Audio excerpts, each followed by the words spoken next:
Finally guys আজকে আমরা বিদেশ চলে যাচ্ছি।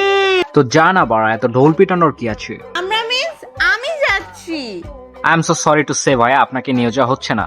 আর ভিডিওতে আমি একটু কইছি। না তুমি মিথ্যা কথা কেন বলবা? ওই যে ভিডিওতে যদি একটু ভিউজ পাই সেজন্য আর কি বললাম। তো বলে কি তুমি দেখবো? যাচ্ছ না, তুমি আমার লাকিস ধরবা, খালি ধরো। ভাইয়াকে দেখে তো মনে হচ্ছে ভাইয়া লাগেজের সাথে অন্য কিছু ধরতে চায়। চলো তাড়াতাড়ি চলো। খারাপ। খারাপের কি হলো? তাড়াতাড়ি চলো, মিথ্যা কথা বলবা, এটা খারাপ না। ভাইয়াটি এভাবেই বকচোদ সেজে গেল। শোনো, প্রেগনেন্সির অবস্থা এরকম বাইরের খাবার খেতে হয় না, বুঝছো? জি ভাইয়া বুঝলাম। মানুষ কমেন্ট করে তুমি নাকি প্রেগনেন্ট। চেহারা রিয়েকশনটা দেখে মনে হচ্ছে যে ভাজা মাছও উল্টে খেতে পারে না। গাইজ হচ্ছে বেশি খেয়ে একটু গুলুমুলু হয়ে যাচ্ছে তো। ও সারাদিনের 6 বেলার ডাইটার এখন এমনি লাইনে চলে আসবে। এখন আমাদের ঋতু ম্যাম প্রস্তুতি নিচ্ছে যাতে আমাদের ঋতু ম্যামকে কেউ না চেনে। আমাদের ঋতু ম্যাম প্রস্তুতি নিচ্ছে যাতে তার রাতের কাস্টমার তাকে আর চিনতে না পারে।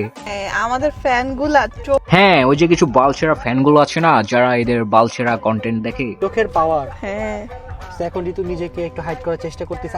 দেখতে পাচ্ছিস না সে নিজের ফেস হাইড করতেছে? ভিডিও করছিস কেন? হ্যাঁ, গাইস ফাইনালি এয়ারপোর্টের সব কাজ শেষ। এয়ারপোর্টে কি কি করলি দেখালি না যে বাড়া।